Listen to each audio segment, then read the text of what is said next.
What's up guys, and welcome to today's video. So we're going to be doing a little bit of what I eat in a day, plus some knowledge spilled on you about maintenance calories and what it truly means to eat at your maintenance. Because I feel like, especially in today's fitness world, bulking and cutting are wildly popular, and eating at your maintenance is not so much. So I'm just gonna go ahead and spill a little bit of useful information on you, and then we'll jump into what I eat in a day. And Odie's gonna be here to help.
Dangerous.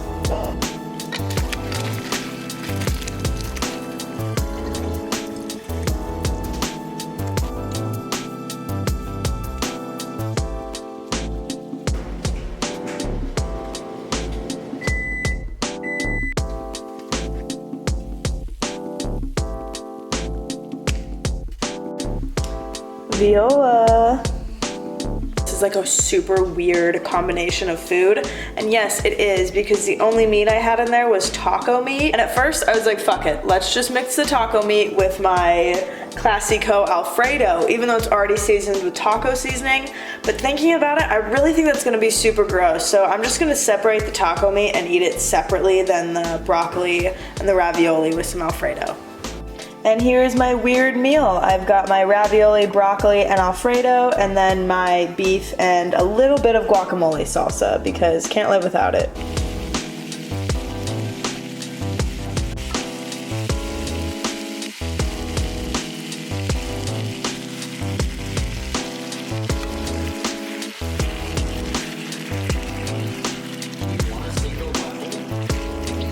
I'm down for stairs. I don't mind stairs. Have a fit butt the whole time, dude.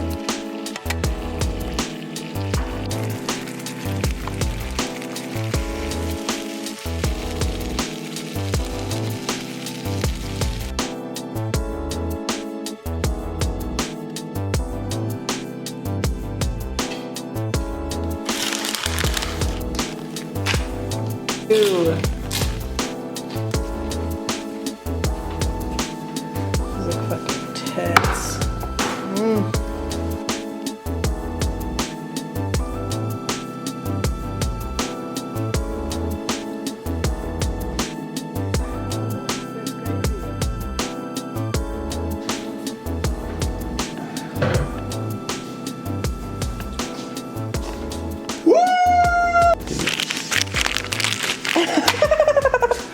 Are you serious? Today I want to discuss maintenance calories. I feel like this is a very unpopular diet or calorie range. I feel like in today's society with the fitness world, Instagram, Twitter, blogs, Google, all that stuff. Everyone's about cutting or bulking or losing weight or gaining muscle, and there's never anybody really talking about just meeting in the middle and staying in the middle. I will say before I go on, if you are overweight or underweight, bulking or cutting might be the best option for you in terms of overall health. Obviously, before you take any of my advice, go talk to your doctor. Make sure it is okay for you individually to be doing something like this. So most of us know what bulking and cutting is by now, but if you don't, a bulk is when you increase your calories in hopes to gain muscle. A cut is when you decrease your calories in hopes to lose fat. And there's nothing wrong with either of those things. They are great techniques and great tools and can be very efficient and effective for a lot of the population. But so can staying within your maintenance calorie range. So what exactly is eating at maintenance? It means you're generally eating the same amount of calories that you burn. Generally, because we all burn a different amount of calories every single day, and unless you have a lot of expensive devices and machines that are going to allow you to track every minute of everyday calorie expenditure, it'll be close to impossible to know how many calories you are truly burning on a day-to-day basis. This is why I like to work with a maintenance range. If a client comes to me and they're like, hey, I really like how I look, I don't really think I need to lose any weight, I just feel like I want to tone up and feel better and be healthier. A maintenance range is literally always what I go for. I give them a set number and tell them to stay within that range. A maintenance range is actually going to take in daily variables and give you more of an accurate leeway, I should say, or range. So for me, my maintenance calories is probably gonna be around 2,100 calories. More accurately is gonna be between 2,000 and 2,200. Because I probably burn, give or take, 200 calories a day. Instead of focusing on exactly 2,100 calories every day, I focus on staying between 2,000 and 2,200 while still keeping my macro percentages in the percentages that I want them. The absolute biggest misconception when it comes to eating at your maintenance is a lot of people think that you don't change. You're just eating at your maintenance calories and you're maintaining your weight and nothing changes. You can't grow, you can't gain muscle, you can't do any of that stuff. And I'm here to tell you guys, Odie's here to tell you guys that is so incorrect. You can do so many things eating in your maintenance calorie range.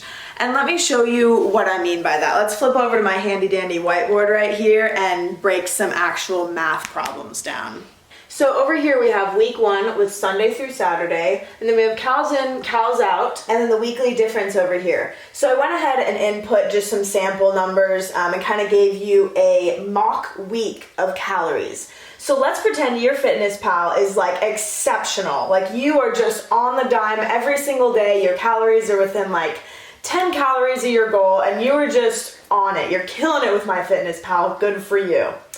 What we can't control though as easily is our calories out. So as you can see, I have very different calories out day to day, and that's pretty much what it's going to look like, if not even more up and down depending on your daily activity. So if you can see how different these are day to day, sometimes you're a little bit over, sometimes you're significantly under, a little over, under, and that is life. In my first example week, we're actually in a weekly deficit of 150 calories, which, mind you, isn't a lot. That's like what, between 20 and 25 calories a day? No, that is not significant whatsoever, but over time, it absolutely can be. So even though you're only in a deficit of like 25 calories a day, over time that can make up a significant amount of progress. So let's look at this second week. Same Sunday through Saturday, and then we have your exceptional MyFitnessPal, perfect 2,000 calories every single day.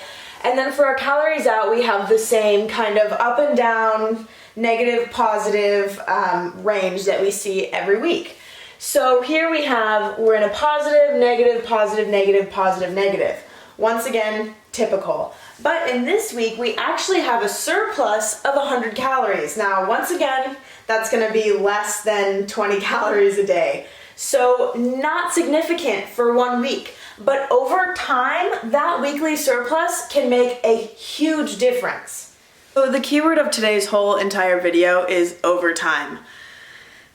Time is your best friend when it comes to things like this. Cutting and bulking is great to see quicker results, but that also comes at a risk. If you're going to build all this muscle and you're gonna bump up your calories 500 calories and just go in on this surplus. That's great, and you are gonna gain muscle, but you're also gonna gain fat, because the higher your calories go, the quicker or inevitable it is that your fat's gonna go up with it. On the other hand, if you just wanna cut some weight, dude, you just wanna get smaller, leaner, you're so sick of being where you're at, so you just cut 500 calories. You're like, dude, I am done here. I'm gonna just go all in on this cut, which is fine, but that also comes at a risk. The higher and the quicker that you drop your calories, sure, you're gonna lose weight, but some of that weight and more of that weight is going to be muscle. With fat loss comes muscle loss, with muscle gain comes fat gain, and that is just how it is. Why not instead just take it slower and you don't have to deal with any of that stuff?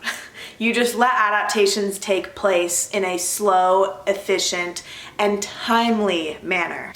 Now I know that's kind of confusing because you're probably sitting there and you're like, Tasha, you pretty much just told us how to cut in bulk, but in a super slow, timely manner. And yes, I did. But if you think about the graph, what if the first week you were in a surplus of 100 calories and the second week you were in a deficit of 100 calories? It would just even itself out. You can really play with it and decide what is gonna work best for you. I think the biggest benefit from eating at your maintenance calories is that you're not hungry and you're not sluggish because you're overeating. I cannot tell you how many of my clients have come to me and been like, yo, I wanna gain some muscle, and I hike up their calories and they're like, ooh, dude, I just feel sluggish and slow and just bleh. And I'm just like, yeah, I get it. Then we drop it down a little bit, right back to around maintenance, and they're just killing it. And now, of course, everyone's different. Everybody's different, and the same results aren't gonna happen to two people, but it's just something to think about. If you're sick of bulking and you're sick of cutting, try eating at your maintenance. It might be slower, but it's gonna be a lot faster than that same cycle that you've been going in for the past 2 years. So just a thought. With that being said, thank you guys so much for watching today's video. Let me know if you enjoyed it, if you have any questions, if you want a little bit more info on kind of eating at your maintenance. We're gonna go make out, so I'll see you guys in the next video.